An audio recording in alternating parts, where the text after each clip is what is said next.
بسم الله الرحمن الرحيم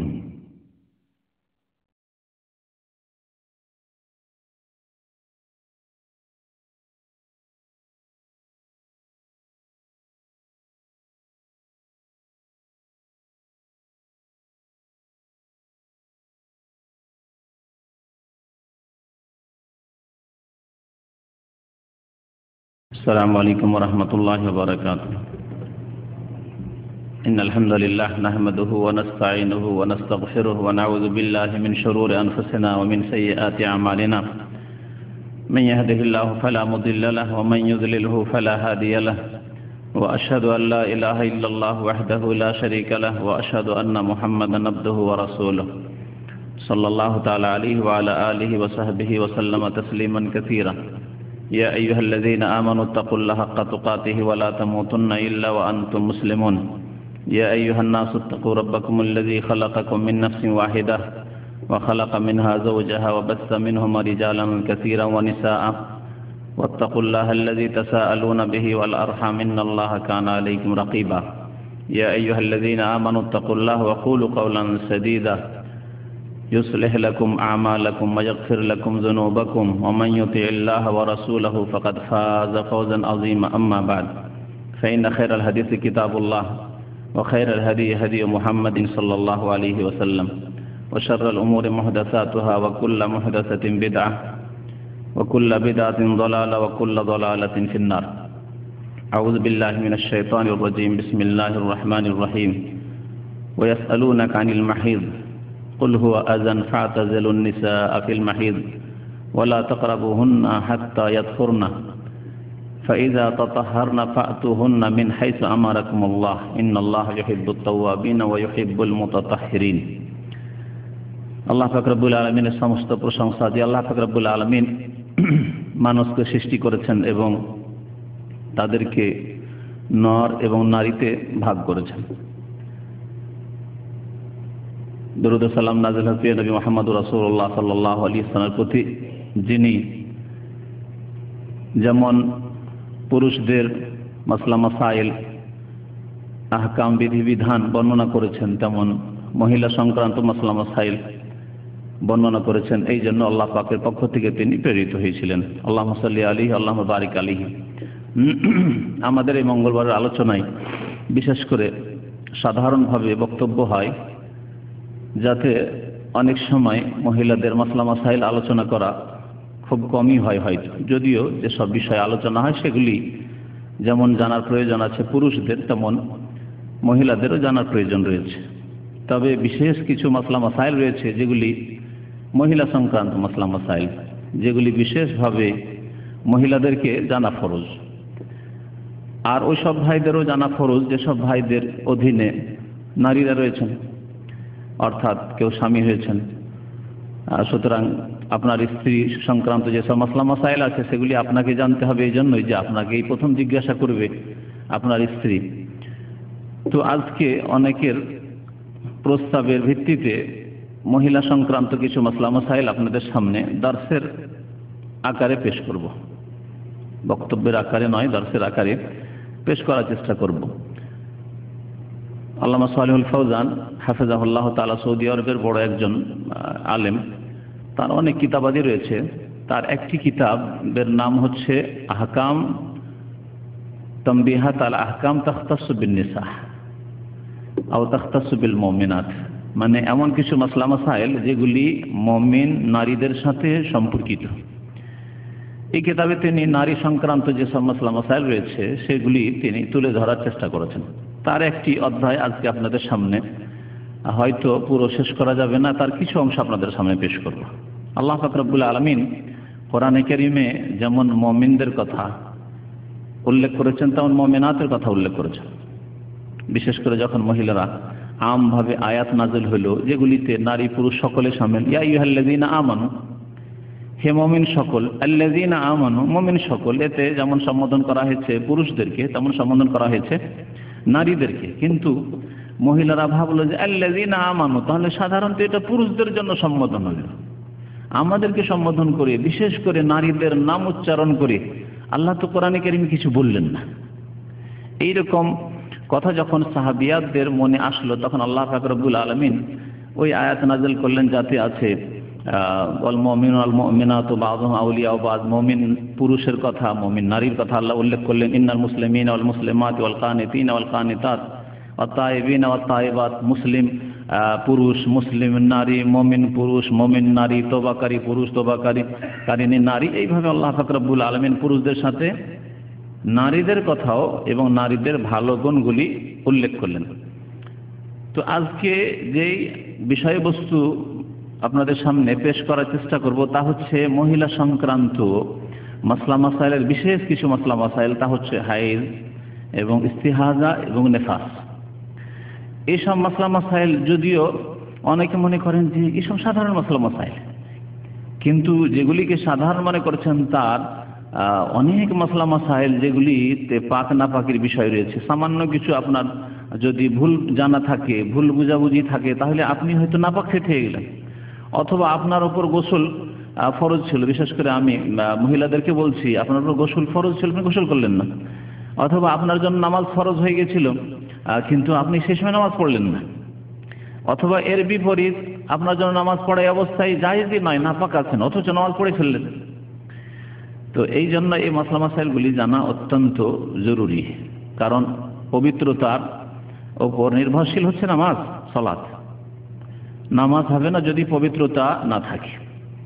পবিত্রতার ওপর নির্ভর করছে আপনার কোরআন তিলাওয়াত, কোরআন স্পর্শ করা। পবিত্রতা পাক নাপাকির ওপর নির্ভর করছে হজ এবং উমরাহ, বাইতুল্লাহর তাওয়াফ। তো আল্লাহ পাক রব্বুল আলামিন কোরআনে কারীমের সূরা বাকারায় আয়াত নম্বর 222 আল্লাহ পাক রব্বুল আলামিন নারীদের হাইজের কথা, মাসিক ঋতুর কথা উল্লেখ করেছেন। ইয়াসআলুনাকা আনিল মাহিদ। লোকেরা হে নবী সাল্লাল্লাহু আলাইহি ওয়াসাল্লাম আপনাকে জিজ্ঞাসা করে হাইজ সম্পর্কে, মাসিক ঋতু সম্পর্কে, আর না হইলে এর অর্থ হচ্ছে মাসিক ঋতুর অবস্থা সম্পর্কে। দুটি অর্থ হইতে পারে আরবি গ্রামারের ভিত্তিতে। মাসিক ঋতু সম্পর্কে মানে ওই ঋতুর মশলা, অথবা ঋতু অবস্থায় যে মহিলারা থাকে সেই সময়ের মশলা মশাই সম্পর্কে, সেই সময় কি আচরণ হতে হবে তাদের সাথে, এই সম্পর্কে জিজ্ঞাসা করে তারা। যখন জিজ্ঞাসা করা হয় নবী করিম সাল্লাল্লাহু আলাইহি সাল্লামকে এই সম্পর্কে, তখন নবী করিম সাল্লাল্লাহু আলাইহি সাল্লাম ওহীর অপেক্ষায় থাকলেন। আল্লাহ পাক ওহী নাযিল করলেন, কারণ নবী করিম সাল্লাল্লাহু আলাইহি সাল্লাম নিজের পক্ষ থেকে কোনো কথা বলতেন না। ওমা ইয়ানতিকু আনিল হাওয়া ইন হুয়া ইল্লা ওয়াহয়ুন ইউহা। নিজের খেয়াল খুশি কোনো কথা বলতেন না, জবাব দিতেন না, যতক্ষণ পর্যন্ত কোনো ওহী নাযিল না হইতো। আল্লাহ পাক ওহী নাযিল করেন ইয়াসআলুনাকা আনিল মাহিদ। তারা জিজ্ঞাসা করে তোমাকে হে নবী হাইজের অবস্থা সম্পর্কে অথবা হাইজ সম্পর্কে। কুল হুয়া আযান, হে নবী তুমি জানিয়ে দাও যে তা হচ্ছে অত্যন্ত নোংরা বা ঘৃণিত, অত্যন্ত কষ্টদায়ক। আযানের অর্থ হয় কষ্টদায়ক। এই জন্য হাদিসে রয়েছে যে ইমাতাতুল আযা আনি তারিকা সাদাকা, কষ্টদায়ক বস্তুকে রাস্তা থেকে সরিয়ে দেওয়া হচ্ছে সাদাকা। এখানে আযা মানে হচ্ছে কষ্টদায়ক বস্তু, যে কোনো কষ্টদায়ক বস্তু।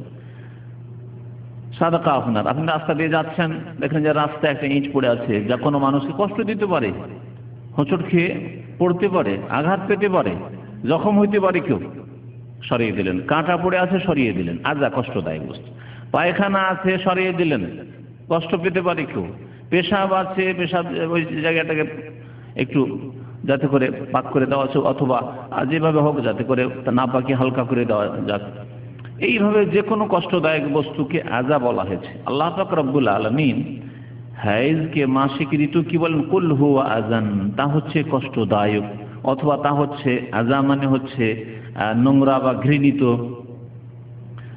আযা এই যে কষ্টদায়ক বা অত্যন্ত নিকৃষ্ট নোংরা বস্তু হাইজ, এর সায়েন্টিফিক আজকাল আবিষ্কার হয়েছে মেডিকেলে, যে এই অবস্থায় কেউ যদি যৌন সম্পর্ক করে মাসিক ঋতু অবস্থায়, যা অনেক ফাসিক পাপিষ্ঠ লোকেরা করে থাকে। গত জুমায় যেসব ভাইরা উপস্থিত ছিলেন, একটি প্রশ্নই করেছিল এক লোক, আশ্চর্য হলাম প্রশ্নে, যদি স্ত্রী রাজি থাকে মাসিক অবস্থায় তাহলে কি আমি সহবাস করতে পারি? মুসলিমদের জ্ঞানের যদি এত অভাব থাকে যে স্ত্রী রাজি হলে সব জায়েজ, আর কোনো মহিলা যদি রাজি হয়ে যায় তাহলে জেনা করা জায়েজ হয়ে যাবে নাকি? কেউ যদি রাজি থাকে ভাই আমাকে মেরে দাও, তাহলে তাকে মেরে দেওয়া, খুন করা জায়েজ হয়ে যাবে নাকি? তো মুসলিম মানুষদের জ্ঞানের স্বল্পতা এত যে এই ধরনের প্রশ্ন যেটা সাধারণ বিবেকে ধরা যেতে পারে, যে পাপ কখনো, গুনাহ, হারাম কাজ কোনোদিন হালাল হইতে পারে না, কেউ অনুমতি দিল, একমাত্র অনুমতি দেনেওয়ালা আল্লাহ পাক রব্বুল আলামিন এবং তার রাসূল সাল্লাল্লাহু আলাইহি ওয়াসাল্লাম। যদি আল্লাহর পক্ষ থেকে অনুমতি থাকে, তার রাসূল সাল্লাল্লাহু আলাইহি ওয়াসাল্লামের পক্ষ থেকে অনুমতি থাকে, তাহলে তো ভালো কথা। আর যদি আল্লাহ তার রাসূলের পক্ষ থেকে যদি অনুমতি না থাকে, তাহলে কোনো শক্তিকে ইখতিয়ার দেওয়া হয়নি যে কোনো সম্পর্কে হারাম আছে হালাল করে দেবে, অথবা হালাল আছে তাকে হারাম করে দেবে। তো আল্লাহ পাক রব্বুল আযান বলেছেন, বাস্তব আজকাল প্রমাণ করেছে সায়েন্সে যে এই অবস্থায় যারা যৌন সম্পর্ক করে তাদের বিভিন্ন রকমের মারাত্মক রোগ আক্রান্ত করে, তাদেরকে মারাত্মক ব্যাধিতে তারা আক্রান্ত হয়। সেসব ব্যাধি, যৌন সম্পর্কীয় ব্যাধি, বিভিন্ন রকমের ব্যাধি রয়েছে। তো আল্লাহ পাক রব্বুল আলামিন এমন দিন নাযিল করেছেন যাতে আমাদের দুনিয়াও সুন্দর হবে, মানে স্বাস্থ্যের দিক দিয়ে আমরা সুস্থ থাকব, আর আমাদের দিনও সুন্দর হবে, আল্লাহ পাক সন্তুষ্ট থাকবেন। আল্লাহ পাক রব্বুল আলামিন বান্দার ওপর এত বেশি দয়াবান, আরহামুর রাহিমিন তার নাম, ওয়া হুয়া আরহামুর রাহিমিন, যে আল্লাহ চান না যে কোনো মানুষের পার্থিব ক্ষতি হোক, এমন কিছু কাজ করুক যার দ্বারা দুনিয়া তার ধ্বংস হোক, এটা আল্লাহ পাক চান না। আর আল্লাহ পাক রব্বুল আলামিন এটাও চান না যে তার আখিরাত পরকাল ধ্বংস হোক, সে জাহান্নামে যাক আর জান্নাত থেকে সে বঞ্চিত হোক। মাসিক ঋতু অবস্থায় যদি কেউ সঙ্গম করে, তাহলে সে তার আখিরাতকে ধ্বংস করবে, হারাম কাজে লিপ্ত হয়ে, নারী হোক অথবা পুরুষ হোক, আর দুনিয়াকেও ধ্বংস করবে, কারণ এতে রয়েছে কুলহু আযান, বড় কষ্টদায়ক বস্তু।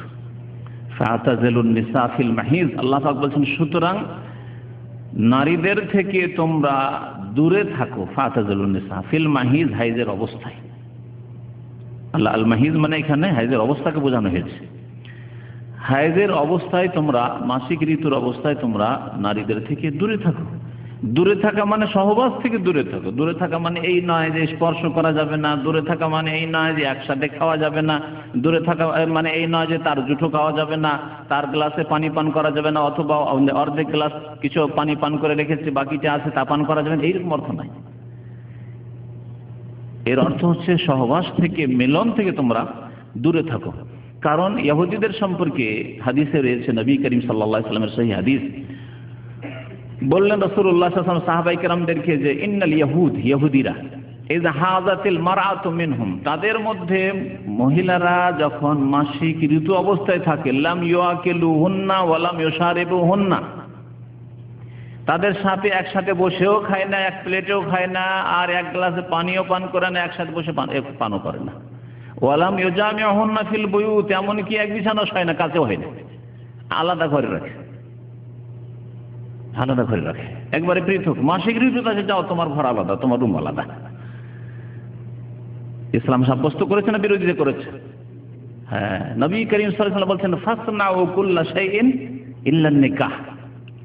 সুতরাং তোমরা এই ঋতু অবস্থায় ইহুদি খ্রিস্টানদের বিরোধিতার উদ্দেশ্যে সব কিছুই করতে পারো, মানে একসাথে বসে খাও, তারা একসাথে খায় না তোমরা একসাথে খাও, তারা জুঠো খায় না তোমরা জুঠো খাও, তোমরা একসাথে পান করো, একসাথে বসো, একসাথে ঘুমাও, একসাথে চলাফেরা করে, একই ঘরে থাকো। তারা এক ঘরে থাকে না, তোমরা এক ঘরে থাকো, এক বিছানায় থাকো। ইল্লা নিকাহ, একমাত্র একটি কাজ করবে না, তা হচ্ছে নিকাহ। আশ্চর্য, তার বিয়ে করা যাবে না? নিকাহ মানে কি? এখানে নিকার দুইটি অর্থ রয়েছে।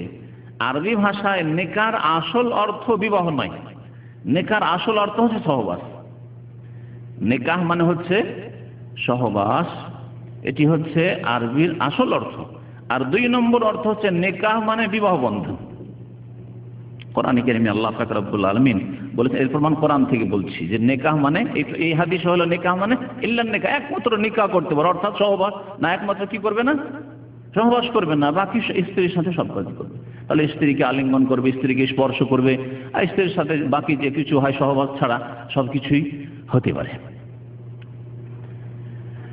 কিন্তু যাতে করে এমন কিছু করবে না যেটা সহবাস পর্যন্ত পৌঁছে দেয়, অধৈর্য হয়ে যান এবং পাপে লিপ্ত হওয়ার আশঙ্কা থাকে, হারামে লিপ্ত হওয়ার আশঙ্কা থাকে। এইরকম যদি কমজোর ইমানের মানুষ হয়, তাহলে একটু সতর্ক থাকবে বিষয়ে। আল্লাহ পাক রব্বুল আলামিন 3 তালাক দেওয়া মানুষকে বলছেন যারা 3 তালাক নিজের স্ত্রীকে দিয়ে দিয়েছে। সুন্নতি তরিকা হচ্ছে 3 বারে 3 তালাক দেওয়া, একবারে 3 তালাক দেওয়া নাই, যেমন বিদাতিরা করে থাকে। যে বিদাতিরা একসাথে 3 তালাক দিয়ে থাকে তাদের ফিকর কিতাব হেদায়েত বিকাতে আছে একবারে সর্বসম্মতিক্রমে হানাফি, শাফি, মালিকি, হাম্বলি সমস্ত মাযহাবে একসাথে 3 তালাক দেওয়া তালাকে মুহাররম এবং বিদাতি তালাক, সেই ব্যক্তি বিদাতি যে একসাথে 3 তালাক দেবে, এবং হারাম তালাক। এতে কোনো ইখতিলাফ নেই, 4 মাযহাবের কোনো ইখতিলাফ নেই, মুহাদ্দিসিনদের ফুকাহা কিরামদের সাথে কোনো ইখতিলাফ নেই, ইখতিলাফি মাসলা নয়। তারপর আমাদের দেশের জাহেলি সমাজে যখন সালিসে বসা হয় তালাক দিলে 3 লাখ 3 লিখতে হবে, যদি 3 নয় জনে 1 না না না তো তালাক হয়নি, 3 লিখতে হবে। দেখছেন কেমন ইসলামের বিরোধিতা, এমনকি তাদের ফিকহের বিরোধিতা, মাযহাবের বিরোধিতা, সবকিছুর বিরোধিতা, ইজমার বিরোধিতা। আল্লাহ পাক রব্বুল আলামিন বলেছেন আত-তালাকু মাররাতান, তালাকের বিষয় যেতে হচ্ছে এই জন্য যে এখানে নিকাহ মানে সহবাস আমি কোরআনে কারিমে দেখাতে চাইছি এই আয়াতে। আল্লাহ বলছেন তালাক 2 বারে দেবে, 2 বার দিয়ে ফিরতে পারে, যেন 2 বারের কথা উল্লেখ করেছেন। তারপরে তৃতীয়বারের কথা তারপরের অংশে আল্লাহ পাক বলছেন ওই আয়াতে ফাইন তাল্লাকাহা ফালা তাহিল্লু লাহু মিন বা'দু হাত্তা তানকিহা যাওজান গায়রা। ফাইন তাল্লাকাহা, তারপরে যদি তালাক দিয়ে দেয়, মানে 2 তালাক তো 2 বার হইল, মাররাতান 2 বার হয়ে গেছে, তৃতীয়বার যদি তালাক দিয়ে দেয় তাহলে কি বোঝা গেল? কোরআনের ভাষা, কোরআনের ভাব যে খবরদার একবারে তালাক দেবে না, কারণ এইটি তোমার স্বার্থ, তোমার মাসলেহা, তোমার ভবিষ্যতের পরিপন্থী। ভবিষ্যতে চিন্তা করার সময় তোমার জন্য রাখো, ভবিষ্যতে স্ত্রীকে চিন্তা করার সময় দাও, সংশোধন করার সময় দাও, তোমারও সংশোধনের একটা সময় সুযোগ রাখো। একবারে গুলি মেরে দিলে তারপরে আর সুযোগ নেই, তখন হারাম কাজে যাও, হালালা করো, লজ্জাকর ঘৃণিত জিনার কাজ। আল্লাহ পাক বলছেন ফাইন তাল্লাকাহা, তৃতীয়বারও যদি তালাক দিয়ে দেয় ফালা তাহিল্লু লাহু, তাহলে সেই স্বামীর জন্য সেই মহিলা হালাল নয়, হালাল নয়। আল্লাহ বলছেন এখন আর হালাল নয়, চিরকালের জন্য হারাম হয়ে গেছে। কখন হালাল হতে পারে? হাত্তা তানকিহা যাওজান গায়রা, যতক্ষণ পর্যন্ত অন্য স্বামী, যাওজান গায়রা অন্য স্বামী তাকে বিবাহ করে না করে তার সাথে সহবাস না করবে।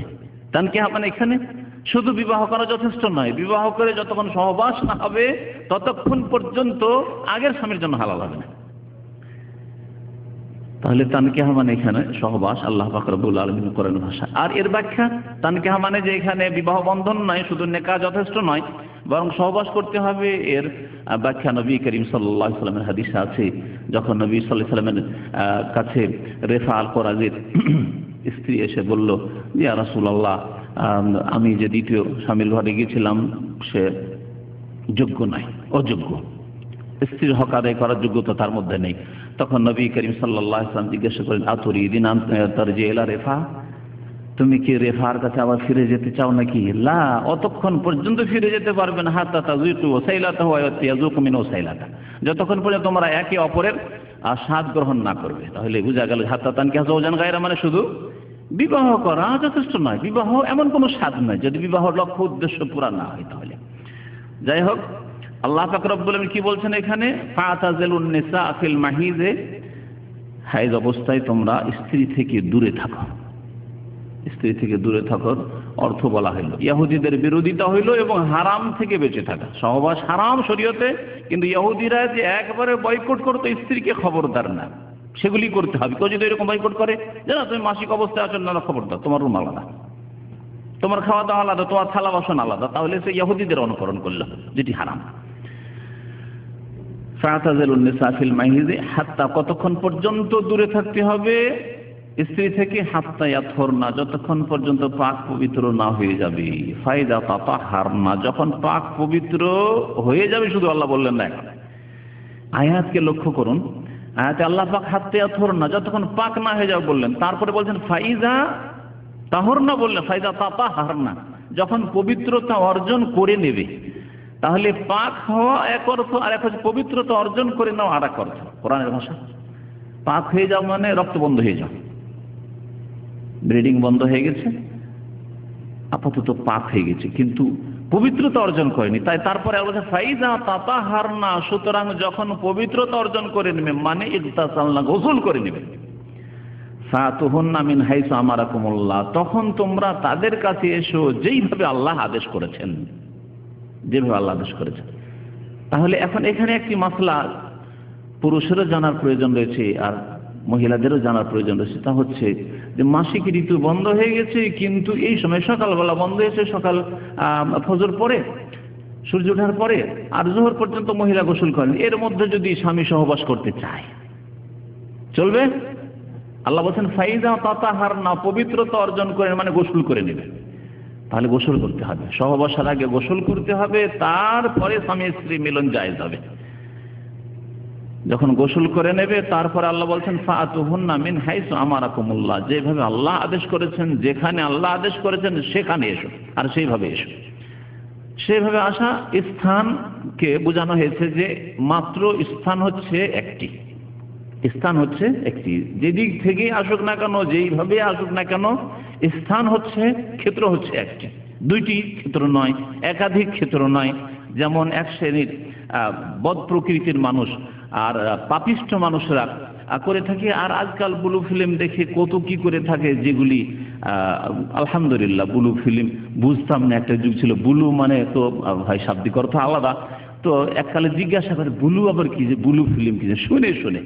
আর এই ক্ষেত্রে আমরা সুন্নি মুসলমান, আমি বিশেষ করে সুন্নি মুসলমান, মানে শুনি শুনি ব্লু ফিল্ম, এই ব্লু ফিল্ম শুনি, নোংরা ফিল্ম, উলঙ্গ ফিল্ম যাকে বলা হয় ব্লু ফিল্ম, তা বুঝতাম না। আর সেই ক্ষেত্রে আমি শুনে শুধু ইলমুল ইয়াকিন আছে, আইনুল ইয়াকিন চোখে দেখা নেই, আর হাক্কুল ইয়াকিন নেই। আলহামদুলিল্লাহ রাব্বিল আলামিন, এই পাপে আইনুল ইয়াকিন আর হাক্কুল ইয়াকিন না হওয়া উচিত।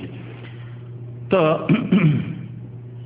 যারা ওই ব্লু ফিল্মের নোংরা ইহুদি খ্রিস্টানদেরকে দেখে, তাদের নারী পুরুষদেরকে দেখে, আর তাই এসে মুসলিম নর, মুসলিম নারী তারা প্র্যাকটিক্যাল করতে যায়।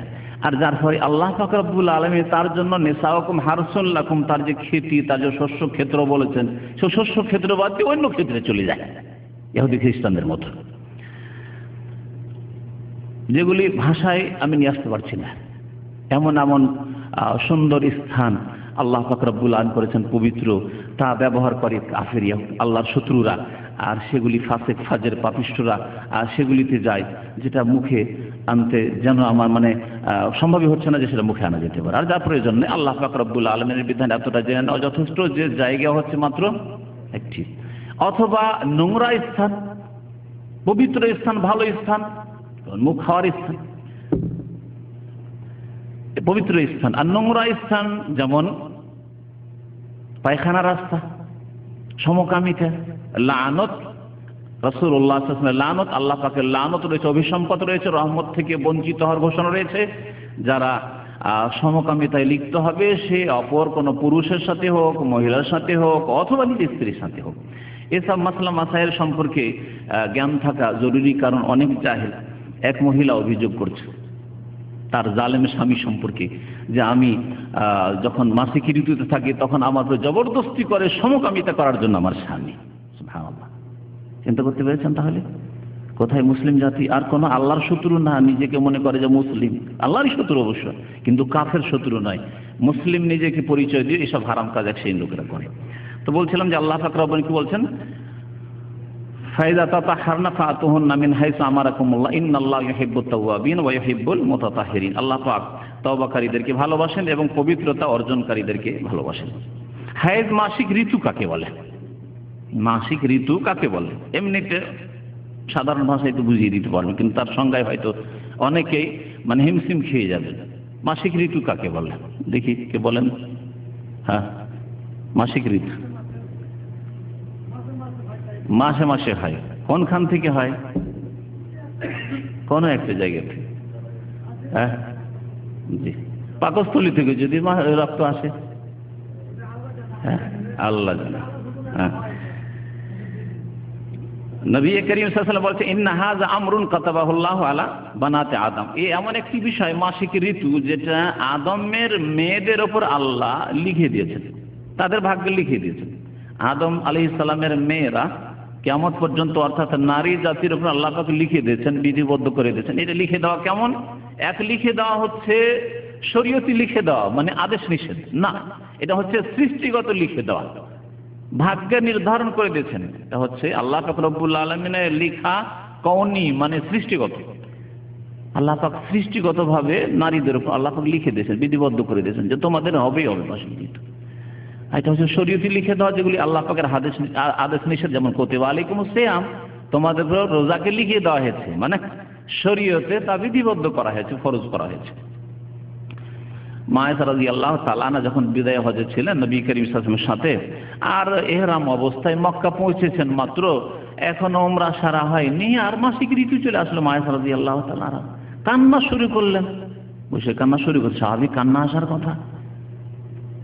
নবী করিম সাল্লাল্লাহু আলাইহি ওয়াসাল্লাম সান্ত্বনা দিলেন, বলেন ইন্না হাযা আমরুন কাদ কাতাবাহুল্লাহু আলা বানাতি আদম, এমন একটি বিষয় যে আদমের মেয়েদের আল্লাহ লিখে দিয়েছেন।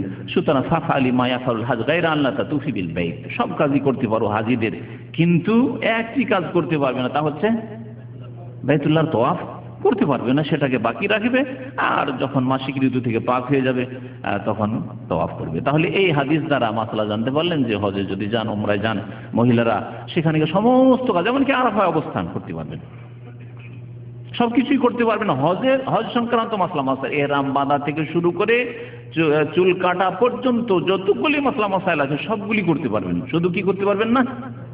তাওয়াফ, বাইতুল্লাহর তাওয়াফ করতে পারবেন না। তাহলে এর দ্বারা বোঝা গেল যে সাফা মারওয়ার সাই পর্যন্ত করা যাবে। কারণ সাফা মারওয়া মসজিদের অন্তর্ভুক্ত নয়, যদি এখন মসজিদের সাথে লাগিয়ে দেওয়া হয়েছে, কিন্তু একটা কাল ছিল মসজিদ থেকে অনেক দূরে ছিল, মসজিদে হারাম থেকে সাফা মারওয়া অনেক দূরে ছিল, সেটি আসলে মসজিদ নয়।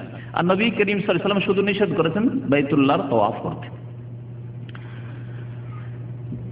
হাইজের শাব্দিক অর্থ হচ্ছে প্রবাহিত হওয়া।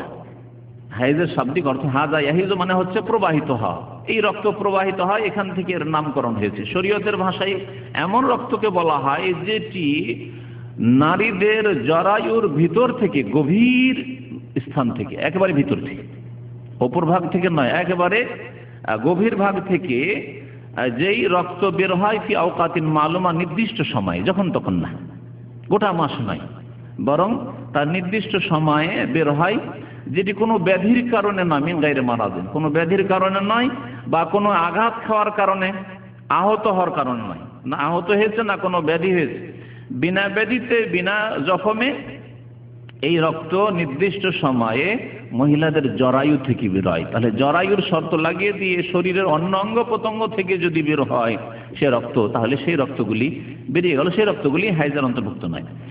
এইরকমই ব্যাধির কারণে যদি হয়, হয়তো রেহেম থেকেই, মানে জরায়ু থেকে বেরোলো কিন্তু ব্যাধির কারণে, তাহলে সেটিও হাইজ নয়। অথবা আঘাত লেগেছে, ব্যথা পেয়েছে, সেই জন্য আহত হয়ে রক্ত বের হলো, তাহলে সেটাও হাইজ নয়। এই হাইজের রক্ত আল্লাহ পাক কেন সৃষ্টি করেছেন, এর হিকমত কি? হাইজের রক্ত আল্লাহ পাক রব্বুল আলামিন কেন সৃষ্টি করেছেন বলতে পারেন কেউ? জি, গর্ভধারণের রক্ত। গর্ভধারণের জন্য তো এই রক্ত লাগে না। এটা যখন মহিলা গর্ভ অবস্থায় থাকবে, গর্ভধারণ করবে, তখন আল্লাহ পাক রব্বুল আলামিন এই হাইজের রক্ত, মাসিকের রক্তকে ওই শিশুর জন্য খাদ্য রূপে আল্লাহ পাক রব্বুল আলামিন সৃষ্টি করেছেন। তখন শিশুর খাদ্য না বেরিয়ে নাড়ি লেগে থাকে না, ফুল বলেন মনে হয় আপনারা, যেটা বাচ্চা হওয়ার পরে বেরোয়, ওই যে ফুল, সেটা হচ্ছে ওই রক্ত, যে হাইজের রক্ত যেটা প্রস্তুত হয়ে আছে ওই বাচ্চার জন্য। আর 9 মাস 10 মাস ধরে যতদিন আমরা সকলে, প্রত্যেক মানুষ, নর হোক আর নারী হোক, প্রত্যেককে আল্লাহ পাক রব্বুল আলামিন মায়ের পেটে এই রিজিক দিয়েছেন, এই রিজিক দিয়েছেন। যদি এই রিজিক আল্লাহ না দিতেন, তাহলে মায়ের শরীর থেকে চুষত, মায়ের শরীর থেকে যদি চুষে নিত ওই শিশু, তাহলে মা অত্যন্ত দুর্বল আর ক্ষীণ হয়ে অচল হয়ে পড়ত। আল্লাহ পাক যেন তার জন্য পৃথক খাদ্যের ব্যবস্থা করে দিয়েছেন, যাতে মাকে ঘায়েল না করে নেয়। বড় হিকমত আল্লাহ পাক রব্বুল আলামিন। এবং সেই খাবার যাতে মুখ দিয়ে না আসে, কত পবিত্র স্থান মুখ, এক সেই লম্পটরা মুখকে নোংরা কাজে ব্যবহার করে, আর ফতোয়া জিজ্ঞাসা করে, আবার সামনে আসা সাহস টেলিফোনে জিজ্ঞাসা করে যে এই কাজ করা যাবে কি, আউযুবিল্লাহ আস্তাগফিরুল্লাহ ওয়া আতুবু ইলাইহি, জিজ্ঞাসা করে। আমি তাদেরকে বলি যে তোমার সব মাসলা মাসাইল জানা হয়ে গেছে, তাদেরকে একটু বলো তো দেখি, ইমানের পিলার কয়টি আর ইসলামের পিলার কয়টি, এই খবরই নেই তার কাছে। যার দ্বারা মুসলিম হওয়া যাবে, ইসলামের রুকন কয়টি আর ইমানের রুকন কয়টি, খুঁটি কয়টি, তাই জানে না। আর জিজ্ঞাসা করে লজ্জাস্থানে মুখ দেওয়া যাবে কি? আউযু বিল্লাহ। আর এটা কোনো ইহুদি খ্রিস্টান আল্লাহ শত্রু জিজ্ঞাসা করে না, নামধারী মুসলিমরা জিজ্ঞাসা করে। কি করে চিন্তা করি আল্লাহ পাক রব্বুল আলামিন শিশুর জন্য মায়ের পেটে এখনো দুনিয়ায় আসেনি, তাকে আল্লাহ পাক মুখ দিয়ে ওই নোংরা রক্তের খাবার দিলেন না, নাভি দিয়ে চলতে থাকলো। যখন দুনিয়াতে এই বাচ্চা চলে আসে, শিশুর জন্ম হয়ে যায়, তখন তার খাবার দরকার কি? দুধের দরকার। তখন সেই মাসিক রক্ত দুধে আল্লাহ পাক রূপান্তরিত করে দেন। আর সেই মাসিক রক্ত আর হয় না, সেটা সুন্দর দুধে পরিষ্কার পরিচ্ছন্ন, খালেস লাবানান খালেসান সায়গান লিশারিবিন। আল্লাহ কোরআনে কারিমে প্রশংসা করেছেন দুধের, বলছে সেই লাবান দুধ। আজকাল লাবান বলছে অবশ্যই একটু ওটাকে অন্যরকম করে লাবান, কিন্তু হালিব মানে দুধ হয়, আর লাবান মানে কোরআন ভাষার লাবান মানে দুধ। খালেসান, দেখেন রক্তের মধ্য থেকে বেরোচ্ছে, মাংসের মধ্য থেকে বেরোচ্ছে, শরীরে কত কি আছে সেসব থেকে বেরোচ্ছে, কিন্তু কত পরিষ্কার পরিচ্ছন্ন দুধ বেরোচ্ছে। মানুষের দুধ হোক অথবা পশু আর দুধ হোক, কত পরিষ্কার পরিচ্ছন্ন সাফ সুতরা আল্লাহ বের করছে। খালেসান এবং সায়গান লিশারিবিন, এমন সুন্দর করে আল্লাহ পাক পরিষ্কার পরিচ্ছন্ন করে বের করছেন, যেটা পানকারীদের জন্য অত্যন্ত উপযোগী। এই জন্য নবী করিম সাল্লাল্লাহু আলাইহি সাল্লাম দুধের নিয়ামতের ক্ষেত্রে যখন পান করতেন বা পান করবেন সাহাবীরা বা আমরা পান করব, কি দোয়া শিখিয়েছেন? আল্লাহ বারিক লানা ফিহি ওয়া জিদনা মিনহু, আল্লাহ আমাদের এই দুধে বরকত দাও এবং এটা আরো বাড়িয়ে দাও, আরো অতিরিক্ত দাও, বেশি বেশি দাও। ওয়া জিদনা মিনহু, আরো বেশি দাও। আর যে কোনো ভালো খাবার খান না কেন, গোশত খান আর মাছ খান আর দুনিয়ার যতই মানে নিয়ামতের জিনিস, ফল খান, ফ্রুট খান, যা কিছুই খান না কেন, দামি দামি জিনিস খান, আপনি কাজু খান, এই খান সেই খান, কি বলবেন? আল্লাহ বারিক লানা ফিহি ওয়া আত'আমনা খায়রা মিনহু, আল্লাহ এই রিজিকে আমার বরকত দাও। ওয়া আত'আমনা, আজওয়া খেজুর পর্যন্ত খান, কি বলবেন? আল্লাহ বারিক লানা ফিহি, আল্লাহ এতে বরকত দাও। মধু পর্যন্ত পান করে না, কি বলবেন? আল্লাহ বারিক লানা ফিহি, আল্লাহ মধুতে বরকত দাও, খেজুরে বরকত দাও, কিশমিশে বরকত দাও, আমার কাজুতে বরকত দাও, আমার পেস্তায় বরকত দাও। ওয়া আত'আমনা খায়রাম মিনহু, আল্লাহ এর চাইতে ভালো খাবার আমাকে দান করো। তাহলে বোঝা গেল যে এর চাইতে ভালো খাবার দুনিয়াতে আছে, কিন্তু দুধের ক্ষেত্রে নবী করিম সাল্লাল্লাহু আলাইহি ওয়াসাল্লাম বেশি খালেন না, যে ওয়া আত'আমনা খায়রাম, আল্লাহ দুধের চাইতে ভালো খাবার দাও, এই কথা বলেন না। বলছিলাম যে মাসিক ঋতু যখন বাচ্চার জন্ম হয়ে যায়, তখন মাসিক ঋতু আর থাকে না, তখন সেটা দুধে রূপান্তরিত হয়ে যায়। পরিষ্কার পরিচ্ছন্ন সাফ সুতরা দুধ মায়ের স্তন দিয়ে আসতে লাগে, আর বাচ্চা তখন দুধ চুষে। এই জন্য সাধারণত স্তন দান করা অবস্থায় মহিলাদের মাসিক ঋতু আসে না সাধারণত, কিন্তু ব্যতিক্রম অনেক সময় ঘটে।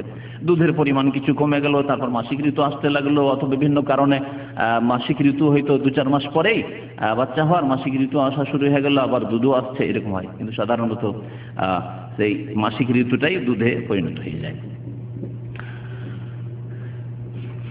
আর এই দুই অবস্থা যখন না থাকে, পেটে বাচ্চাও নেই আর বাচ্চা দুধ পান করেন না, তখন মাসিক ঋতুটা কি হবে? কোনো দিকে যাচ্ছে না। যদি পেটে বাচ্চা থাকতো, গর্ভধারণ করে থাকতো মহিলা, তাহলে ওই বাচ্চার নাভি দিয়ে চলে যাচ্ছে মাসিক ঋতু, তাহলে সেদিকে চলে গেল খাবার হয়ে। আর যদি স্তন্যদান করা অবস্থায় থাকতো, তাহলে সেটা দুধে রূপান্তরিত, দুধ হয়ে গেল, ক্ষয় হয়ে গেল, সেটা ব্যবহার হয়ে গেল। কিন্তু যখন এই দুই অবস্থার কোনো অবস্থায় থাকে না, তখন কি হয়? বলছে ফাইজা লাম তাকুনিল মারআতু হামিলান ওয়ালা মুরদিআন, যখন নারী গর্ভধারণকারিণীও থাকে না আর স্তন্যদানকারিণীও থাকে না, বাকি হাজা দাম লা মাসরিফা লাহু, তখন এই রক্তের কোনো আর ব্যবহার থাকে না। কোথায় ব্যবহার হবে? জমতে আছে। আর এইটা জমে যদি শরীরে থেকে যায় অতিরিক্ত রক্ত এবং নোংরা রক্ত, তাহলে স্বাস্থ্যের জন্য বড়ই ক্ষতিকর হবে। সেই জন্য আল্লাহ পাক রব্বুল সেটাকে ডিসচার্জ করার, বের করার ব্যবস্থা করেছেন। আর সেটাই হচ্ছে হাইজ, এবং হাইজের পিরিয়ড মাসিক ঋতুর সময়কাল। ফায়াখরুজু ফি আওকাতিন মালুমা, মাসের বিশেষ সময়গুলিতে এক এক মহিলার জন্য এক একটা সময় রয়েছে, কারো মাসের প্রথম দিকে, কারো মাসের মধ্য দিকে, কারো মাসের শেষের দিকে, এইভাবে এই হাইজ বেরোয়। হাইজের জন্য বয়স, মহিলাদের বয়স, সর্বনিম্ন বয়স সাধারণত 9 বছর। 9 বছরের আগে সাধারণত হাইজ আসতে পারে না, 9 বছরে চলে আসতে পারে। 9 বছরে যদি চলে আসে রক্ত, তাহলে সেটাকে মাসিক ঋতুই বলতে হবে, সেটাকে ইস্তেহাজা রোগের কারণে নয়, বরং সেটাকে বলতে হবে যে সেটা হাইজ। কারণ মা আয়েশা রাদিয়াল্লাহু তাআলা আনহার 9 বছরে মাসিক ঋতু চলে এসেছে। যদিও ঠান্ডা দেশগুলিতে মাসিক ঋতু একটু বিলম্বে আসে, গরম দেশে মাসিক ঋতু একটু তাড়াতাড়ি আসে। এইভাবে সাবালিকা হয়, গরম দেশে তাড়াতাড়ি সাবালিকা হয়ে যায় মেয়েরা, এরকমই ছেলেরাও গরম দেশে তাড়াতাড়ি সাবালক হয়ে যায়।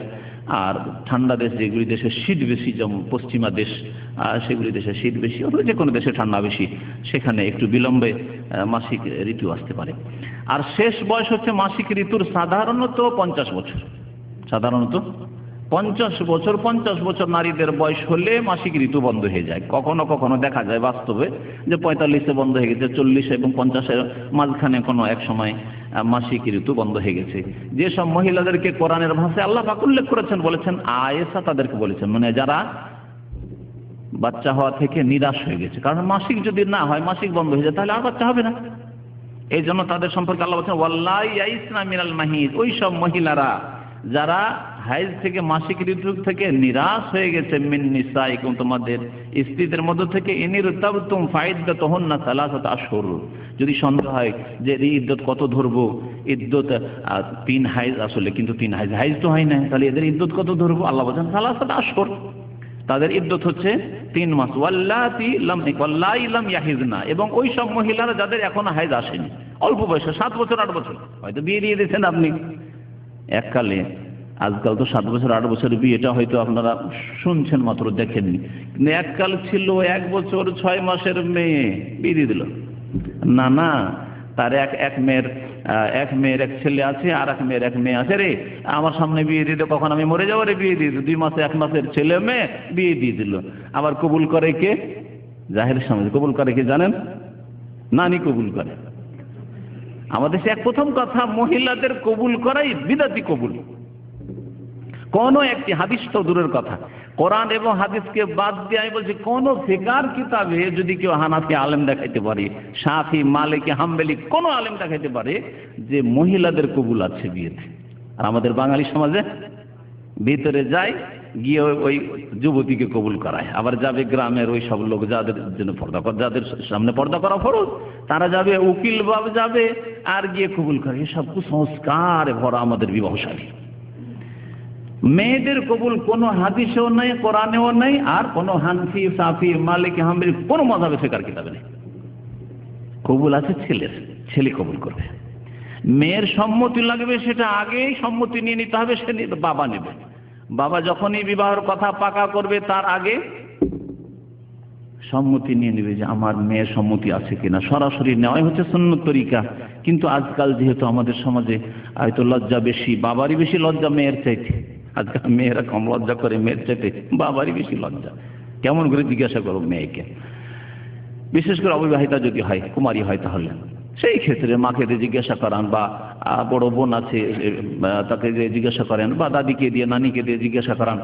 সম্মতি যদি থাকে, বা জিজ্ঞাসা করলেন নিজে যদি চুপ থেকে যায়, ইত্যাদি যে মাসলা মাসাইল রয়েছে এ সম্পর্কে জিজ্ঞাসা করেন, বা আগে কথা পাকা করার আগে কথা পাকা করে নিয়ে বিবাহ মজলিস বসে গেছে, আর এখন কবুল করে যাচ্ছে ওই মেয়েকে এসে কবুল করেছে। আসলে মেয়ে রাজি না, অন্য জায়গায় তার ভাবসা বাজে, বা অন্য ছেলেকে সে চায়, এই ছেলেকে পছন্দ করে না, কবুল করে না। বহু ঘটনা এরকম, ধাক্কা দিয়ে দেয়, কবুল কর কবুল কর কবুল কর, মাথাটা ঝুঁকিয়ে দেয়, দিল ঝুঁকিয়ে পিছন দিক থেকে, হ্যাঁ হ্যাঁ কবুল হয়ে গেছে, কবুল হয়ে গেছে। আশ্চর্য কথা, আমাদের শেষে বিদাতি কাজ আর কুসংস্কার না জায়েজ কাজ। যতক্ষণ পর্যন্ত সম্মতির সাথে বিবাহ না হবে, এইখানে কবুল নেই। আসলে আগেই সম্মতি হইতে হইতো। বাবা সম্মতি আগেই নিয়ে রাখবে, তারপরে কথা পাকা করবে, তারপরে বাবা অনুমতি দিবে যে আমি আমার মেয়ের বিয়ে দিয়ে দিলাম, বা আমার মেয়ের বিয়ে পড়িয়ে দেন। আমাদের দেশি ভাষায় যদি বলেন, এবার অসুবিধা নেই, আমার মেয়ের বিয়ে আপনারা পড়িয়ে দেন গ্রামবাসী। তারপরে ছেলেকে কবুল করাবে, ছেলে কবুল করবে। এক কথা, মেয়ের কবুল বিবাহতে নেই। ওয়াল্লাহি লাম ইয়াহিজনা, যেসব মেয়েদের এখনো মাসিক ঋতু আসেনি, 7 বছর 8 বছরে বিয়ে হয়ে গেছে, মাসিক ঋতু আসেনি, আর তালাক হয়ে গেল, তাহলে তার ইদ্যত হইতে হবে। মাসিক ঋতু তো নাই, আল্লাহ বলছেন তাদেরও ইদ্যত হচ্ছে 3 মাস। আর যাদের মাসিক ঋতু আসে, তাদের ইদ্যত হচ্ছে 3 হাইজ অথবা 3 তুহর, যে মাসলা মাসাইল কোরআন এবং হাদিসের আলোকে শেখের কিতাবে বিস্তারিত রয়েছে। হাইজের যেসব মাসলা মাসাইল রয়েছে তার মধ্যে প্রথম মাসলা হচ্ছে যে হাইজ অবস্থায়, ঋতু অবস্থায় স্বামী স্ত্রী মিলন জায়েজ নাই। স্বামীর তার ঋতুবতী স্ত্রীর সাথে মিলন করা হারাম, যে আয়াত আপনাদের সামনে পাঠ করলাম এবং নবী করিম সাল্লাল্লাহু আলাইহি ওয়াসাল্লামের হাদিস শোনালাম, ইসনাউ কুল্লা শাইইন ইল্লা নিকাহ, তোমরা সব কিছুই করতে পারো, মুসলিম শরীফের হাদিস, শুধু মিলন ছাড়া। দ্বিতীয় মাসলা হচ্ছে হাইজের অবস্থার মাসলা, সেটি হচ্ছে যে হাইজ অবস্থায় মহিলারা নামাজ পড়বে, নামাজ পড়বে না এবং নামাজ কাজাও করবে না, নামাজ পড়ে কাজাও করবে না, এক কথা নামাজ মাফ, তাদের এই অবস্থায় নামাজ মাফ। আর রোজার ক্ষেত্রে, সিয়ামের ক্ষেত্রে রোজা রাখবে না তখন হাইজ অবস্থায়, কিন্তু পরে এই রোজা কাজা করতে হবে। এই পার্থক্য কেন? এই পার্থক্য কেন? প্রথম কথা, শরীয়তের ব্যাপারে কেন যদি কোরআন হাদিসে না থাকে তাহলে আমরা জিজ্ঞাসা করব না, এই নীতিমালা আমাদেরকে মুখস্থ করে নিতে হবে। কোরআন এবং হাদিসে আল্লাহ পাক রব্বুল আলামিন যদি নিজে থেকে উল্লেখ করে থাকেন, তার রাসূল সাল্লাল্লাহু আলাইহি ওয়াসাল্লাম যদি নিজেই স্বেচ্ছায় উল্লেখ করে থাকেন ওহী ভিত্তিক, তাহলে তো ভালো কথা। আর যদি উল্লেখ না করে থাকেন তাহলে আমাদের যদি জ্ঞানে ধরে আর সেটি যুক্তিসঙ্গত হয় তাহলে আমরা বলবো, আর যদি না হয় তাহলে এই সম্পর্কে আমাদের এই চার্জ করার অধিকার নেই যে আল্লাহ এটা কেন, আল্লাহ বায়ু সরলে উজু করতে হবে কেন, আল্লাহ উটের গোশত খেলে উজু করতে হবে কেন, হ্যাঁ, আল্লাহ ঘুম চলে এসে উজু, গাঢ় ঘুম হয়েছে সেজন্য উজু নষ্ট হবে কেন, নামাজের অবস্থায় কথা বললে নামাজ নষ্ট হবে কেন, জোহরের নামাজ 4 রাকাত কেন, মাগরিব বাবা 3 রাকাত কেন। এই যে এক শ্রেণীর লোকেরা তাদের মূর্খতায় কেনর প্রশ্ন করে, শরীয়তে কেনর প্রশ্ন। আপনি আল্লাহর বান্দা, আপনি রাসূলুল্লাহ সাল্লাল্লাহু আলাইহি ওয়াসাল্লাম উম্মত, প্রথম কথা আপনি মুসলিম মানে আত্মসমর্পণকারী, আর আত্মসমর্পণকারীর এই অধিকার থাকে না যে শোকজ করতে বলবে, কারণ বয়ান করেন কি হয়েছে, না, এই অধিকার নেই। ওয়াসাল্লিমু তাসলিমা, বরং শির নত করে বিনা কোনো দ্বিধাদ্বন্দ্বে মেনে নেবে। তো বলছিলাম যে নামাজ এবং রোজার কথা বলছিলাম। হায়েজ অবস্থায় নামাজ পড়বে না, কিন্তু নামাজ মাফ, নামাজ আর কাজা করতে হবে না। রোজা রাখবে না, কিন্তু রোজা কাজা করতে হবে। এর হিকমত সম্পর্কে প্রথম কথা, নবী করিম সাল্লাল্লাহু আলাইহি ওয়াসাল্লাম এর জামানায় মা আয়েশা রাদিয়াল্লাহু তাআলা আনহা বলছেন যে আমরা কি করতাম, এটি আমাদের দলিল। বলছেন মা আয়েশা রাদিয়াল্লাহু তাআলা, মুত্তাফাকুন আলাইহি, বুখারী মুসলিমের হাদিস, কুননা নাহিযু আলা আহদি রাসূলিল্লাহ সাল্লাল্লাহু আলাইহি ওয়াসাল্লাম, আমাদের মাসিক ঋতু আসতো রাসূলুল্লাহ সাল্লাল্লাহু আলাইহি ওয়াসাল্লামের জামানায়। ফাকুননা নুমারু বিকাযাই সাম, সুতরাং আমাদেরকে নবী সাল্লাল্লাহু আলাইহি ওয়াসাল্লাম সিয়াম, রোজা কাজা করার আদেশ করতেন, আমরা আদিষ্ট হতাম রোজা কাজা করার। ওয়ালা নুমারু বিকাযাই সালাতি, আর আমাদেরকে নামাজ কাজা করার আদেশ দেওয়া হইতো না, আমাদেরকে বলা হইতো না, মানে আমাদের রোজা কাজা করতে হবে কথা বলা হইতো, আর নামাজ কাজা করতে হবে না। এই ছিল নবী করিম সাল্লাল্লাহু আলাইহি ওয়াসাল্লামের পক্ষ থেকে হুকুম আছে, ওই সাল্লামতে মানতে হবে। কিন্তু হিকমত সম্পর্কে ওলামারা উল্লেখ করেছেন যে আল্লাহু আ'লাম ওয়াল ফারকু আল্লাহু আ'লাম, দুটোতে পার্থক্য কেন বলছে, আন্নাস সালাতা তাতাকাররারু, নামাজ বারবার আসে। 7 দিন যদি মাসিক ঋতু থাকে তো 5 7 35 সপ্তাহ নামাজ কাজা করা বড় কষ্ট। ইল্লা যদি কি করেন, বিদাতীদের মতো যারা উমরি কাজা করে ভাগ করে নেন, প্রত্যেক হপ্তে একটা মানে প্লাস মানে যোগ করে দেন, হ্যাঁ যোগ করে দেন, জোহরে ডবল জোহর, আসর ডবল আসর, এই করে, হ্যাঁ, তাহলে 7 দিনে গিয়ে পুরো হবে। একসাথে যদি 35 সপ্তাহ করা হয় মহা মুশকিল হয়ে যাবে, সারাদিন ওকে লেগে থাকতে হবে, একবেলা গোটা লেগে থাকতে হবে। তো আল্লাহ পাক রব্বুল আলামিন হালকা করে দিয়েছেন, কারণ নামাজ বারবার দিনে আসে, ফালাম ইয়াজিব কাযাওয়া, সুতরাং এই কাজা করা আল্লাহ পাক ওয়াজিব করেননি কষ্টের জন্য। পক্ষান্তরে রোজা কোনো মুশকিল হয়, 7 দিনের রোজা, 7টা রোজা রাখলে হয়ে গেল। 3 নম্বর মাসলা হচ্ছে হাইজের অবস্থায় ইয়াহরুমু আলাল হাইজ মাসুল মুসহাফ মিন গায়রি হাইলিন, ঋতুবতী নারী মুসহাফ মানে কোরআনুল কারীম, খালিস কোরআনুল কারীম, মুসহাফ বলা হয় কোরআনে কারীম শুরু থেকে শেষ পর্যন্ত, সূরা ফাতিহা থেকে শুরু করে বিসমিল্লাহির রহমানির সূরা ফাতিহা, এখান থেকে শুরু করে সূরা নাস পর্যন্ত, এর নাম হচ্ছে মুসহাফ। তার যদি কিছু অংশ হয়, 1 পারা 2 পারা, 1 জুজ 2 জুজ হয়, সেটাও মুসহাফ। তবে যদি এই কোরআনে কারীমের সাথে যদি তার তাফসীর অর্থ থাকে, তাফসীর থাকে, তাহলে তার হুকুম ভিন্ন হয়ে যায় উলামায়ে কেরামদের নিকটে। তো মুসহাফ কোরআনে কারীম ঋতুবতী মহিলারা স্পর্শ করতে পারবে না, স্পর্শ করা হারাম সরাসরি, মিন গায়র হাইল, সরাসরি স্পর্শ করা হারাম। তাহলে বোঝা গেল সরাসরি যদি না হয়, কাপড় দিয়ে হয়, তাহলে ধরতে পারে, জায়েজ আছে। হাতে মোজা দিয়ে যদি হয় তাহলে ধরতে পারে। যদি সামনে রাখা থাকে কাঠের আপনার রেহেল যেগুলি বলে বা কিছু বক্সের রাখা আছে সেটাকে ধরে, তাহলে জায়েজ আছে।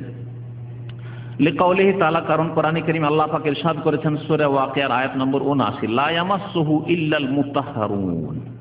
লা ইয়ামাসসুহু, কোরআনে কারীম স্পর্শ করবে না ইল্লাল মুতাহহারুন, পবিত্র ব্যক্তি ছাড়া, পবিত্র ব্যক্তি ছাড়া। এই আয়াতের তাফসীর কি? প্রথম কথা, এই আয়াতের তাফসীর আল্লাহ পাক রব্বুল লাউহে মাহফুজ সম্পর্কে আলোচনা করেছেন। সুতরাং লাউহে মাহফুজকে স্পর্শ করতে পারে না মুতাহহারুন ছাড়া, পবিত্র ব্যক্তি ছাড়া, অর্থাৎ ফেরেশতাগণ ছাড়া। ফেরেশতা ছাড়া লাউহে মাহফুজ পর্যন্ত কেউ পৌঁছিতে পারে না। কোনো মানুষ পৌঁছিতে পারে আর না কোনো জিন পৌঁছিতে পারে। এখানে বোঝানো হয়েছে যে জিন কোনোদিন লাউহে মাহফুজ পর্যন্ত পৌঁছিতে পারে না, সেখান থেকে কোনো কথা নিয়ে এসে জাদুঘর আর গণকদেরকে জানিয়ে দেবে, আর গণকরা জেনে লাউহে মাহফুজের কথা, তা হইতে পারে না। ফেরেশতা একমাত্র মালায়েকা, তাদেরকে মুতাহহারুন বলা হয়েছে। কিন্তু এই আয়াতকে দলিল হিসেবে পেশ করা হয়েছে মুতাহহারুন মানুষের মধ্য থেকে। সুতরাং কোরআনে কারীম মুসহাফ স্পর্শ করতে পারবে না মুতাহহারুন ছাড়া, পবিত্র ব্যক্তি ছাড়া। নবী করিম সাল্লাল্লাহু আলাইহি ওয়াসাল্লাম একটি চিঠি লিখেছিলেন আমর ইবনে হাজমকে। সেই চিঠির বিষয়বস্তু ছিল লা ইয়ামাসসুল মুসহাফা ইল্লা তাহিরুন, বা আল্লা ইয়ামাসসাল কুরআনা ইল্লা তাহিরুন। কোরআনে কারীমকে পবিত্র ব্যক্তি ছাড়া অন্যকে স্পর্শ করবে না। আর ঋতুবতী অবস্থায় মহিলা তাহেরা নয়, বরং গায়ের তাহেরা, পবিত্র নয়, সেই জন্য স্পর্শ করা জায়েজ নয়। ইমাম ইবনে তাইমিয়া রাহমাতুল্লাহ আলাইহি উল্লেখ করেছেন যে এই ব্যাপারে কোরআনে কারীম এই ঋতু অবস্থায়, নেফাস অবস্থায় স্পর্শ করবে না, এই ব্যাপারে চার মাযহাবের ঐক্যমত রয়েছে। হানাফি, শাফিঈ, মালিকি, হাম্বলি সমস্ত মাযহাবের ঐক্যমত রয়েছে। আর হক, সাধারণত হক, মনে রাখবেন একটি কথা, হক এই চার মাযহাবের বাইরে সাধারণত যায়নি। সাধারণত হক চার মাযহাবের বাইরে যায়নি, কিন্তু হক এক মাযহাবে সীমিত নয়। আমার এই কথাকে ব্যাখ্যা করলে আজকে বড় বক্তব্য করতে হবে, কিন্তু এতটুকু জ্ঞানী লোকের জন্য যথেষ্ট যে যারা মনে করে যে না আমাদের মাযহাবে হক আছে, না, বেশ কিছু মাসলা ভুল আছে, সহিহ হাদিসের খেলাফ আছে। আমাদের মাযহাবে হক আছে, তাহলে কি চারটা দিন, চারটা ধর্ম? কিন্তু চারটা মাযহাবকে একসাথে করলে, চারটা সমন্বয় করলে এর মধ্যেই হক আছে। অর্থাৎ কোন মাসলা যদি হানাফি মাযহাবে যঈফ থাকে, তাহলে শাফিঈ মাযহাবে সহিহ আছে। যদি হানাফি, শাফিঈ দুই মাযহাবে বা মালিকি তিন মাযহাবে যদি যঈফ থাকে, তাহলে দেখা যাবে যে হাম্বলি মাযহাবে সহিহ আছে। হাম্বলি মাযহাবে কোনো মাসলা যদি দুর্বল থাকে, তাহলে দেখা যাবে যে হানাফি মাযহাবে অথবা শাফিঈ অথবা মালিকি মাযহাবে সেই মাসলার সহি উত্তর আছে, সহি মাসলা আছে। এইভাবে চার মাযহাবের সমন্বয় করে যদি কোরআন এবং হাদিসের উপর আমল করি, তাহলে এটি হচ্ছে সহি রাস্তা। এটি হচ্ছে সহি রাস্তা, যা হচ্ছে আমাদের দাওয়াত। আর যেই কথা উম্মতে মুসলিমাকে আমরা বোঝাবার চেষ্টা করছি, এবং উম্মতে মুসলিমাতে যে বড় ফাটল ধরে গেছে, সেই ফাটলকে আমরা সারাবার চেষ্টা করছি এবং এক প্ল্যাটফর্মে নিয়ে আসার চেষ্টা করছি। আর তার রাস্তা হচ্ছে একমাত্র কোরআন এবং হাদিসের ভিত্তিতে। সারা উম্মতকে যদি কেউ ডাকে যে ভাই সবাই হানাফি হয়ে যাও, অসম্ভব কথা। সারা উম্মতকে যদি বলা হয় যে তোমরা শাফি হয়ে যাও, অসম্ভব কথা। সারা উম্মতকে, সারা বিশ্বের মুসলিমদেরকে যদি বলা হয় যে তোমরা হাম্বলি হয়ে যাও, অসম্ভব কথা। সারা বিশ্বের মুসলিমদেরকে যদি বলা হয় তোমরা মালিকি হয়ে যাও, অসম্ভব কথা। কিন্তু সারা বিশ্বের মুসলিমকে যদি বলা হয় যে কোন ইবাদাল্লাহ ইখওয়ানা, হে আল্লাহর বান্দারা তোমরা ভাই ভাই এবং রাসূলুল্লাহ সাল্লাল্লাহু আলাইহি ওয়াসাল্লামের উম্মত হয়ে যাও, অসম্ভব। এটি হচ্ছে সমাধান, এটি হচ্ছে ইসলামের সমাধান। তোমরা সকলে মিলে যে কোনো সমস্যার ক্ষেত্রে রাসূলুল্লাহ সাল্লাল্লাহু আলাইহি ওয়াসাল্লামের চূড়ান্ত ফয়সালা মানো, তা সম্ভব। এর নাম ইসলাম। এই জন্য আল্লাহ পাক কোরআনে কারীমে কি বলেছেন? ইন্না হাযিহি উম্মাতুকুম উম্মাতান ওয়াহিদা, নিশ্চয় এই উম্মত হচ্ছে এক উম্মত। না আল্লাহ দুই বলেছেন, না তিন বলেছেন, না চার বলেছেন, না তারপরে আবার তরিকতের কথা বলেছেন, না মারিফতের ওইসব পীরদের ওইসব তরিকার কথা বলেছেন। ৭৩ ফিরকায় চলে গেছে। আল্লাহ বলেছেন উম্মাতান ওয়াহিদা, এক উম্মত হইতে হবে। ও আনা রাব্বুকুম, আর আমি তোমাদের রব এক। ফাবুদুন, সুতরাং সকলেই তোমরা আমার ইবাদতবন্দি করো। ইমাম ইবনে তাইমিয়া রাহমাতুল্লাহ তাই বলেছেন যে চার মাযহাবের যখন হুকুম হচ্ছে যে লা ইয়ামাসসুল মুসহাফা ইল্লা তাহির, কোরআনে কারীম পবিত্র ব্যক্তি ছাড়া অন্যকে স্পর্শ করবে না, মানে মাসিক ঋতু অবস্থায় স্পর্শ করবে, তাহলে এর উপরেই চলা উচিত। যদিও ব্যতিক্রম একটা ফতোয়া আছে যে তারা এই আয়াতের উত্তর দেয় যে এটা তো ফেরেশতাদের সম্পর্কে নাযিল হয়েছে, লওহে মাহফুজ সম্পর্কে। তারপরে এই হাদিস সম্পর্কে বলে তাহের মানে মুসলিম, আসলে নাপাক খায় না, নাপাক স্পর্শ করবে না মানে কাফের স্পর্শ করবে না কোরআনে কারীম, কারণ সেই দেশে অধিকাংশ কাফের ছিল, সেই জন্য চিঠিতে লেখা হয়েছিল আল্লাহ ইয়ামাসুল কোরআন ইল্লা তাহিরুন ইত্যাদি এইসব বলে জবাব দেওয়া হয়েছে। কিন্তু এইসব জবাব না দিয়ে যদি সতর্কতামূলক আমরা এই মাসলার উপরে থাকি, যেটি হচ্ছে চার মাযহাবের সর্বসম্মতিক্রমে ফতোয়া কোরআন এবং হাদিসের ভিত্তিতে, তাহলে এর উপরেই থাকা উচিত। আর এতে নিজের ইমানের আমলের হেফাজত রয়েছে যে আমরা বিনা উযুতে কোরআনে কারীম স্পর্শ করব না, হাইজের অবস্থায় কোরআনে কারীম স্পর্শ করবে না, নেফাসের অবস্থায় কোরআনে কারীম স্পর্শ করবে না, স্বপ্নদোষ হয়ে আছে অথবা স্বামী স্ত্রী মিলন হয়ে আছে এই অবস্থায়, নাপাক অবস্থায়, জুনবি অবস্থায় কোরআনে কারীম স্পর্শ করবে না।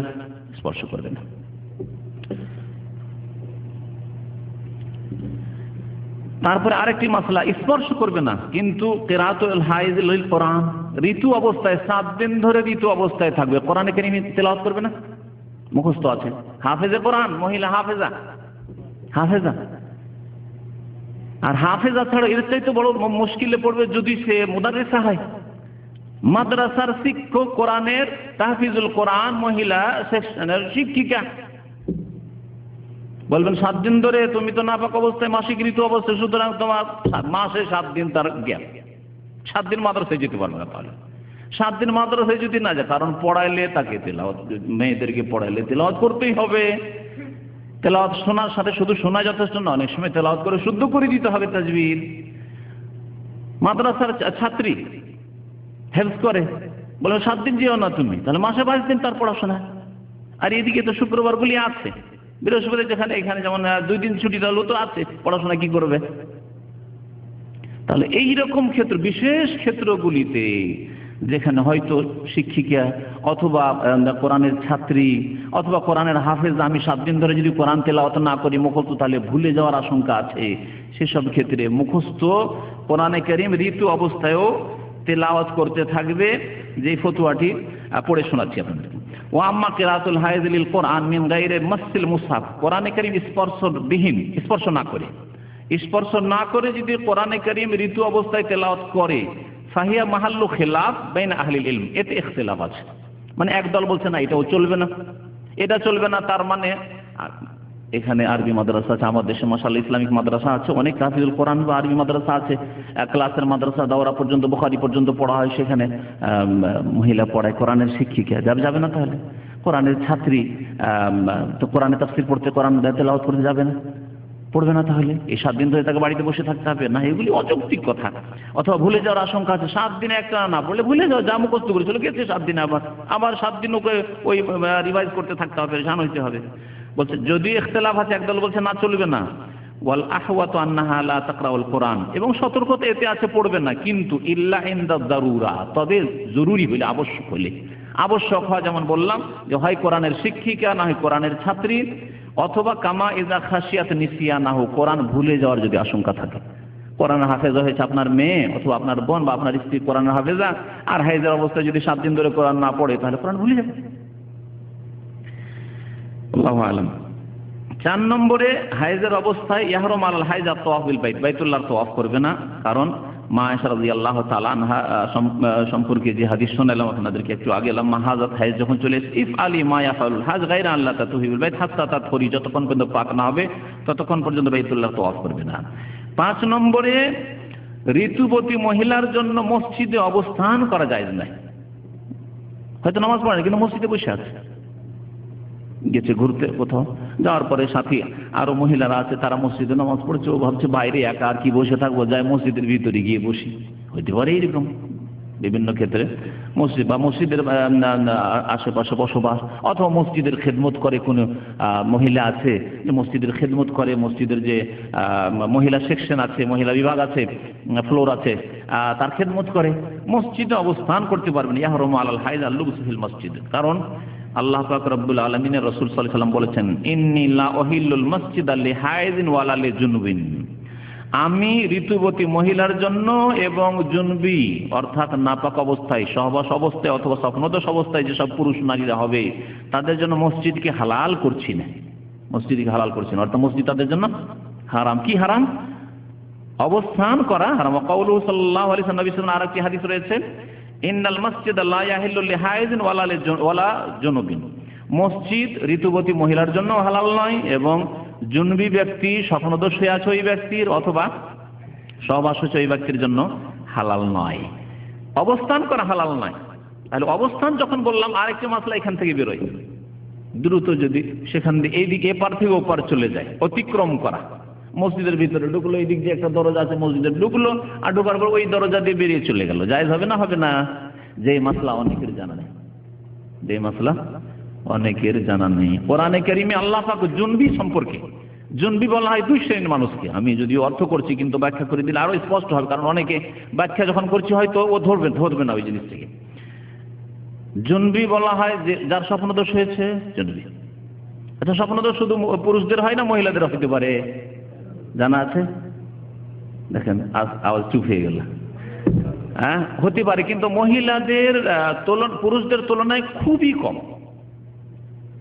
এই জন্য অনেক মহিলা নিজেরাই জানে না যে তাদের স্বপ্নদোষ বা নারী জাতির স্বপ্নদোষ হয়, কারণ তাদের খুব কম এটা হয়ে থাকে। আর পুরুষদের স্বপ্নদোষ খুব বেশি হয়ে থাকে, ওখানে দৈনিক না হয় সপ্তাহে 2 দিন 3 দিন, অনেকে এতে অসুস্থ হয়ে পড়ে স্বপ্নদোষে। আল্লাহ পাক রব্বুল যেন আমাদেরকে বালা মুসিবত বিপদ থেকে হেফাজতে রাখেন। অনেকে স্ত্রী থাকে, স্ত্রী আসে, তারপরেও স্বপ্নদোষ হয়ে যাচ্ছে।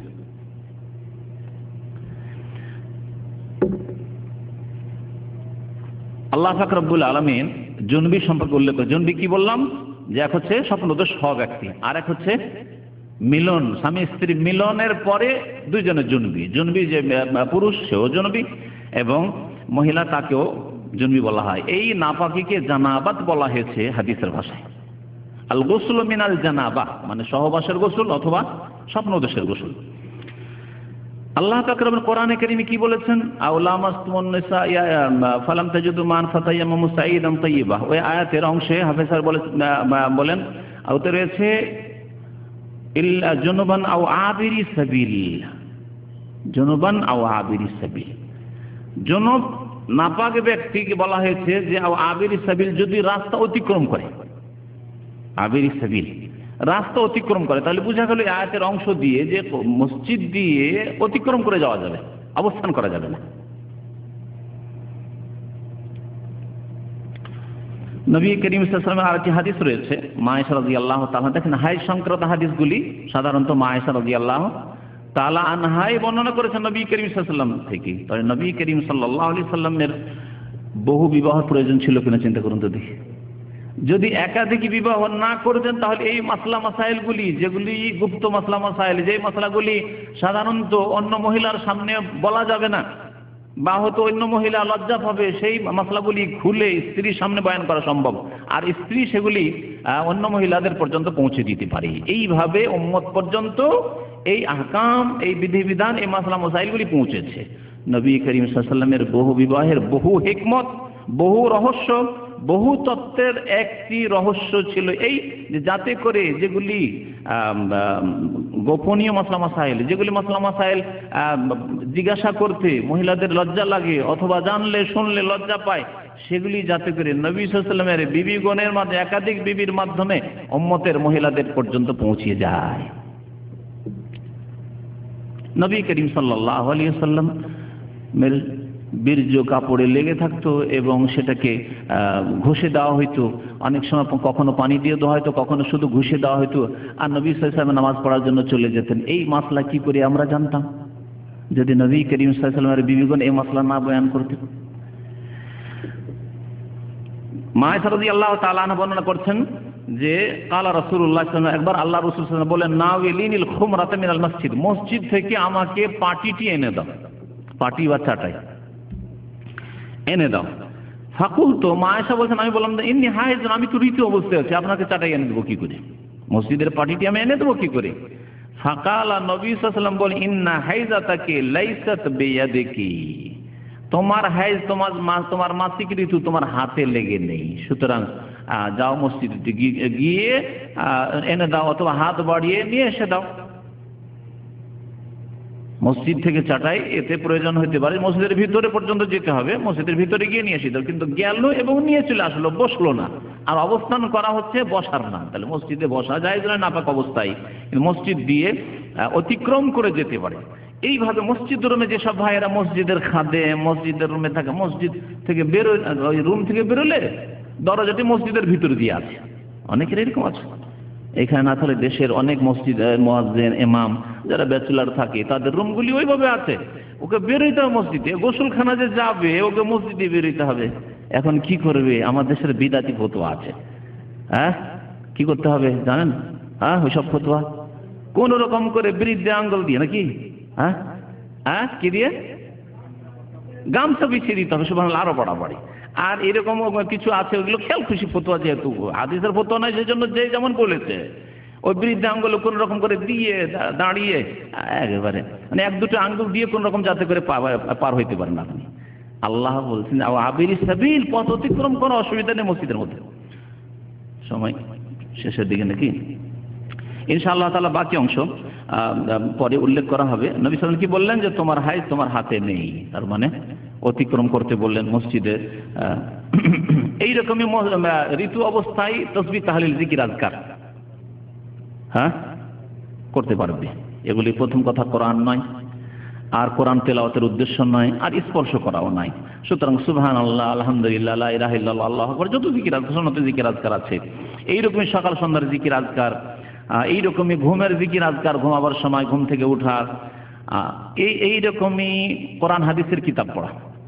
কোরআনের তেলাওয়াত নয়, কোরআনের তাফসীর, অথবা যেমন তাফসীর, হাদিস, ফিকহ, যাতে কোরআনের কিছু অংশ আছে, বেশ কিছু আয়াত আছে, এইরকমই কোরআনী দুয়া, কিন্তু তেলাওয়াতের উদ্দেশ্য না। রব্বানা আতিনা ফিদ দুনিয়া হাসানাহ ওয়া ফিল আখিরাতি হাসানাহ ওয়া কিনা আযাবান্নার। কোরআনী রব্বানা যালামনা আনফুসানা ওয়া ইল্লাম তাগফির লানা ওয়া তারহামনা লানাকুনান্না মিনাল খাসিরিন। ঋতু অবস্থায় মহিলা দোয়া করছে রব্বি হাবলি মিনাস সালিহিন, রব্বি হাবলি মিনাস সালিহিন। ঋতু অবস্থায় মহিলা দোয়া করছে রব্বিরহামহুমা কামা রাব্বায়ানি সাগীরা, রব্বিরহামহুমা কামা রাব্বায়ানি সাগীরা। এগুলি সব কোরআনী দোয়া, কিন্তু উদ্দেশ্য তেলাওয়াত নয়। প্রথম কথা, এগুলি হচ্ছে দোয়ার উদ্দেশ্যে পড়া হচ্ছে, সেই জন্য পড়তে কোনো অসুবিধা নাই। আর কোরআন বিনা স্পর্শে পড়া যাবে কিনা সেই মশলাও বলা হলো, যদি জরুরি হয় তাহলে পড়বে, আর না হলে পড়বে না। হাই সংক্রান্ত বেশ কিছু মাসলা মাসাইল থেকে গেল, ইনশাআল্লাহ তাআলা আগামী আলোচনায় আল্লাহ পাক যদি সহি সালামত রাখেন আলোচনা করা হবে। এছাড়া আরেকটি রক্ত আছে ইস্তিহাজা, তার একটি আলোচনা হবে, আর নিফাস সম্পর্কে আরেকটি আলোচনা হবে। আল্লাহ পাক যেন আমাদেরকে কোরআন এবং হাদিস বোঝার এবং তার প্রতি আমল করার তৌফিক দান করেন। আমাদেরকে আল্লাহ পাক যেন পাক পবিত্র রাখেন এবং পাক পবিত্র অবস্থায় আমাদেরকে মওত দান করেন। আমাদের অন্তরকে যেন শিরক কুফরি থেকে বিদআত থেকে পাক করেন। আমাদের শরীরকে যেন নাপাকি থেকে পাক রাখেন। আল্লাহ পাক রব্বুল আলামিন আমাদের আমলকে যেন গুনাহ থেকে পাক রাখেন। আমিন ইয়া রাব্বাল আলামিন। সাল্লাল্লাহু আলা নবিয়িনা মুহাম্মদ ওয়া আলা আলিহি ওয়া সাহবিহি আজমাইন।